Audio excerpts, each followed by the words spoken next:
Valentín, priprav sa na tento deň, už je to za 4 dní, takže ponúkam ti takýto obrazok, ktorý rozžiarí každú tvár, keď ho uvidí. Alebo pokiaľ poznáš niekoho, kto má dieťatko, tak do detskej izby z lásky, alebo kľudne aj niekoho, kto miluje detstvo a rád sa do neho vracia. A potom tu máme ešte dva obrázky, kde je veľmi veľa srdiečok. Taká rieka plná srdiečok, rieka života.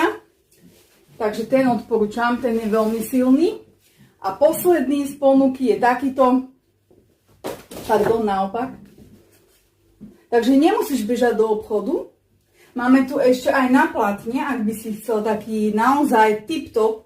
Tam je trošku iná cena, ale to vôbec nevadí, pretože hodnota tých obrazov je ďaleko vyššia. Tieto na papieri sú za babku, takže píš mi 1, 2, 3, 4, 5 a dám ti ponuku ako pre teba. A kľudne sa pozri aj zajtra. Zajtra bude ešte jeden špeciálny. Ahojky!